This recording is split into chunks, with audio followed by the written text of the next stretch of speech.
Phone tapping కేసులో BRS MLA Harish రావును ఈ నెల 12 వరకు అరెస్టు చేయొద్దని ఆదేశించింది తెలంగాణ హైకోర్టు. రియల్టర్ చక్రధర్ గౌడ్ ఇచ్చిన ఫిర్యాదుపై పంజాగుట్టలో హరీష్ రావుపై కేసు నమోదైంది.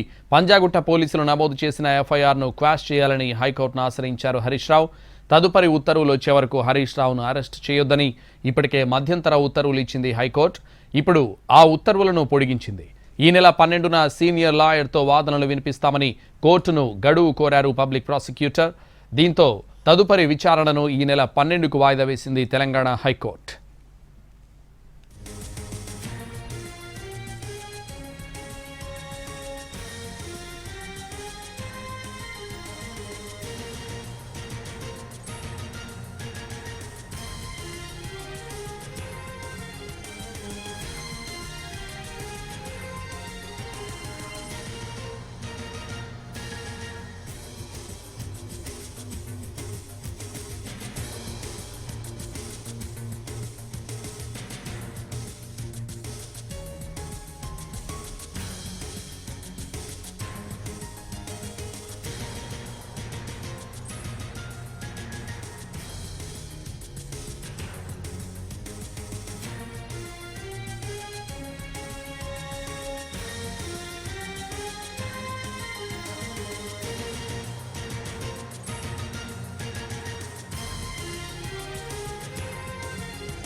ఫోన్ ట్యాపింగ్ కేసులో బీఆర్ఎస్ ఎమ్మెల్యే హరీష్ రావును ఈ నెల 12 వరకు అరెస్ట్ చేయొద్దని ఆదేశించింది తెలంగాణ హైకోర్టు.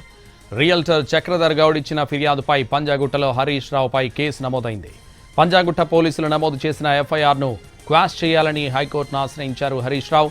తదుపరి ఉత్తర్వులు వచ్చే వరకు హరీష్ రావును అరెస్ట్ చేయొద్దని ఇప్పటికే మధ్యంతర ఉత్తర్వులు ఇచ్చింది హైకోర్టు. ఇప్పుడు ఆ ఉత్తర్వులను పొడిగించింది. ఈ నెల 12న సీనియర్ లాయర్తో వాదనలు వినిపిస్తామని కోర్టును గడువు కోరారు పబ్లిక్ ప్రాసిక్యూటర్. దీంతో తదుపరి విచారణను ఈ నెల 12కు వాయిదా వేసింది తెలంగాణ హైకోర్టు.